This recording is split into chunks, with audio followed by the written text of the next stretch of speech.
madame. Je suis Oksana. Nu ne pupăm. Nu ne pupăm. Ești după gripă? Da, desigur. Și cum te simți? Bine. Mai bine acum? Am înviat. Ai înviat? Ca viteazul din poveste. Bine ați venit. Privirea i-a trădat lupta de o săptămână cu valul de viroze pe care primăvara îl aduce în fiecare an odată cu primele raze de soare descătușate, indiferent că e în Moldova sau Belgia. În ochii ei însă am văzut ceva mai mult. Ambiție și ospitalitate pe care cu greu le scoți din cei care s-au născut pe un picior de plai. Ne-a invitat în atelierul său, aflat la ultimul etaj al unei clădiri vechi, moștenite de un belgean prin câteva generații. Omul nu e artist, dar apreciază mult lucrările chiliașilor săi, toți pictori sau sculptori. De aceea nu e de mirare că acum curtea arată ca o expoziție în aer liber, spre bucuria vecinilor care mai dau curioși cu ochiul să vadă dacă nu cumva au apărut exponate noi. Nu de mult m-am mutat undeva de 2 luni de zile. Prima dată când l-am vizitat, am simțit așa o energie, într-adevăr, foarte creativă în toată ograda asta și în blocul ăsta din spate.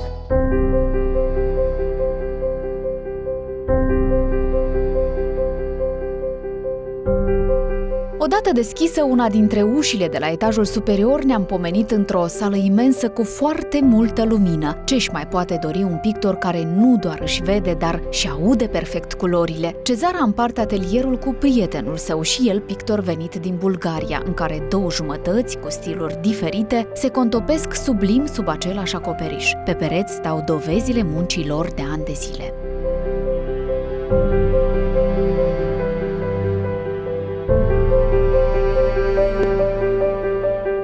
Cezara Colesnic a început să picteze când abia de învăța să se țină bine pe picioare. Avea vreo 2 ani și jumătate. L-a surprins pe tatăl ei, istoricul Iurie Colesnic, cu un desen mai puțin obișnuit. I-am întrebat-o, tu ai pictat? Da, eu. Nu cred, fă încă o dată.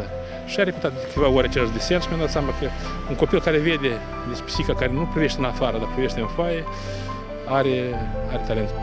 Apoi a urmat calul roșu, care mănâncă jăratic, element ce ulterior îl vom găsi în multe dintre picturile Cezarei. Mai târziu școala de artă pentru copii Știusef, colegiul de artă, iar între timp, împreună cu tatăl său, colinda toate străzile Chișinăului vechi pentru a imortaliza clădirile istorice. Doar unul dintre zecile de tablouri pe care le-a pictat a rămas în viață, lucrarea Noapte de mai din 1997, ce reprezintă vila notarului și fostului șef de zemstvă Vladimir Gafenco.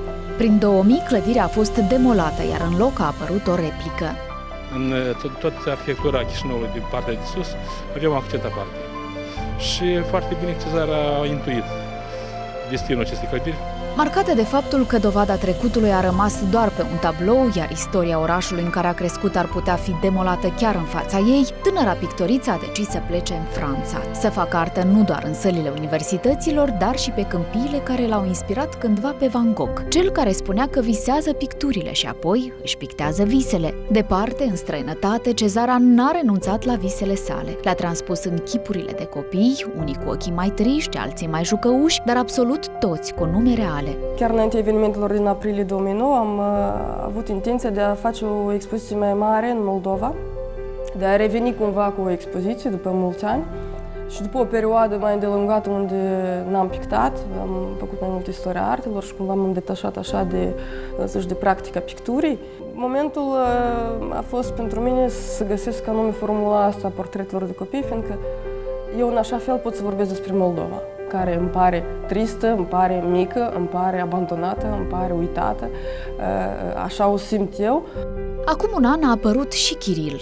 Aveam un sentiment foarte straniu atunci când s-a început toate evenimentele în Ucraina și parcă aș fi vrut să spun ceva, dar parcă nu știam ce să spun și atunci am pictat așa un băiețel și ochii s-au primit destul de triști, chiar înlăcrimați. Și balonul roșu, nu trebuie să fii mare filozof ca să-ți dai seama. Pe un perete am observat un tablou rotund neobișnuit pentru stilul pictoriței. E făcut pe o masă veche, masa copilăriei, masa pe care am mâncat eu când eram mică.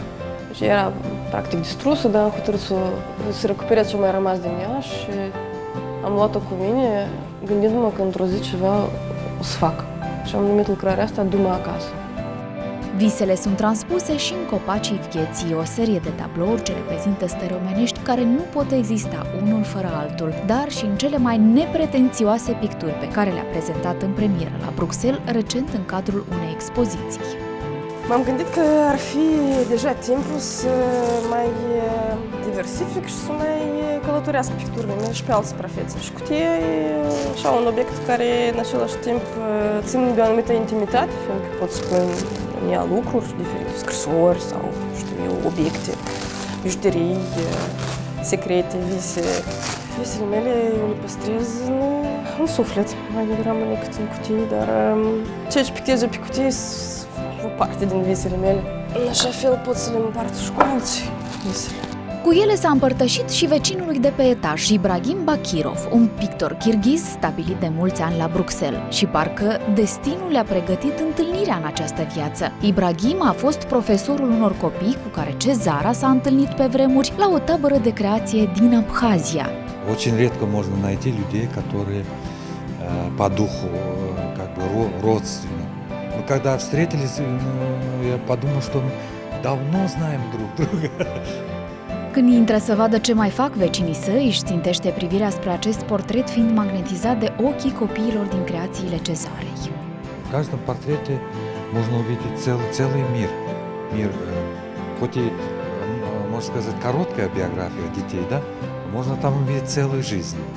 Pictura ia Cezarei practic mult timp, dar nu totul. Îi învață și pe alții să pătrundă în filozofia culorilor și din când în când se cufundă cu toată știința în dosarele de expertizare, având astfel o alternativă de câștig.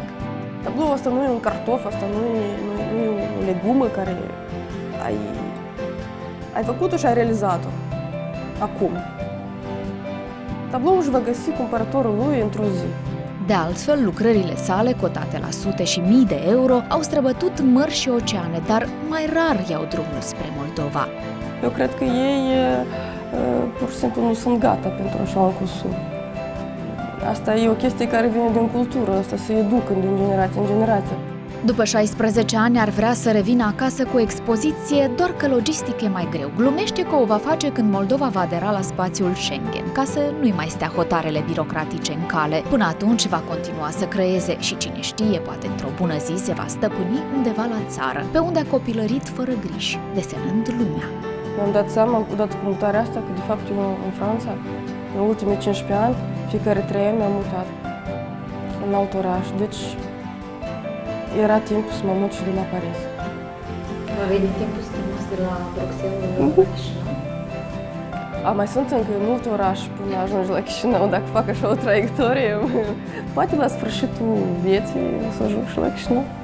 Omul se cunoaște după port, iar pictorul după pensule. Un ultim detaliu pe care l-am observat ieșind din atelier. Nici o lucrare nu are pe față semnătura creatoarei. Dovada se află pe verso, precizează ea, ca să nu îmbrească visele.